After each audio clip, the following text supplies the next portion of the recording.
નમસ્કાર.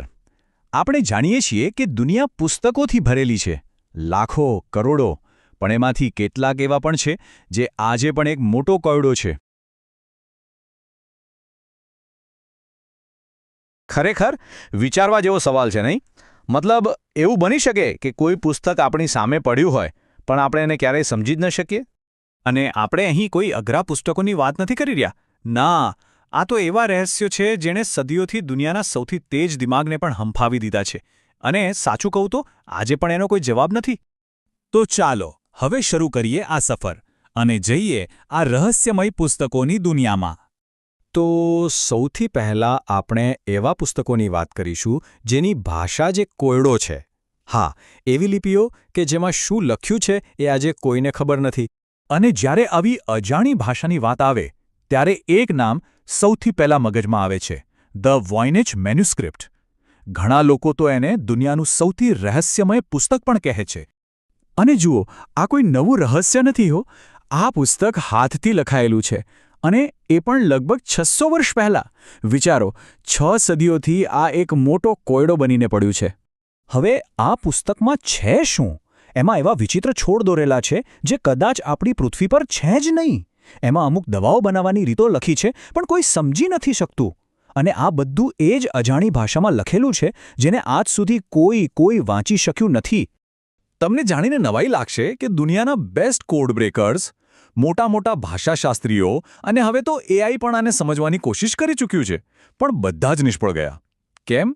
કારણ કે આ ભાષા કોઈ નિયમ જ નથી માનતી. એમાં શબ્દો જે રીતે લખાયા છે એ કોઈ સાચી ભાષા જેવું લાગતું જ નથી.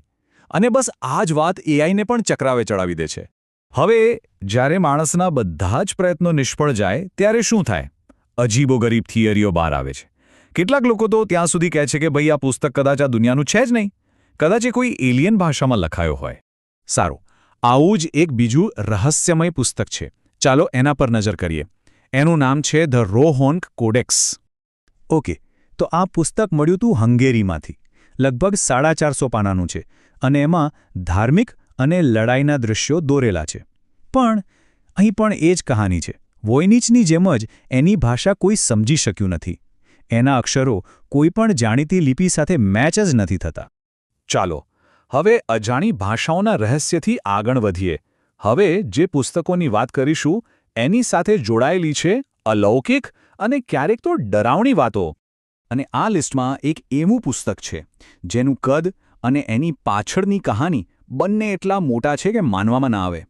એનું નામ છે ધ કોડેક્સ ગીગાસ. લોકો એને ડેવિલ્સ બાઇબલ પણ કહે છે, એટલે કે શૈતાનની બાઇબલ. આ દુનિયાની સૌથી મોટી હાથથી લખેલી મધ્યયુગીન હસ્તપ્રત છે અને એના નામ પાછળ એ ખૂબ જ ડરાવણી દંતકથા જોડાયેલી છે. જરાક કલ્પના કરો, એક સાધુ છે જેને મોતની સજા થઈ છે. એને જીવવા માટે માત્ર 1 રાત મળે છે અને શરત શું છે? એણે એક જ રાતમાં પોતાના જ્ઞાનનો ઉપયોગ કરીને એક આખું પુસ્તક લખી નાખવાનું છે. હવે 1 રાતમાં આટલું મોટું પુસ્તક લખવું તો શક્ય જ નથી. એટલે દંતકથા એવું કહે છે કે એ સાધુએ પોતાનો જીવ બચાવવા માટે સીધા શૈતાનની જ મદદ માંગી લીધી અને એની સાથે એક સોદો કર્યો. અને જાણે કે આ વાતને સાચી સાબિત કરવા માટે જ પુસ્તકની અંદર શૈતાનનું એક આખું પેજ ભરીને મોટું અને ભયાનક ચિત્ર પણ છે. એવું ચિત્ર જે આજે પણ કોઈને પણ ડરાવી દે.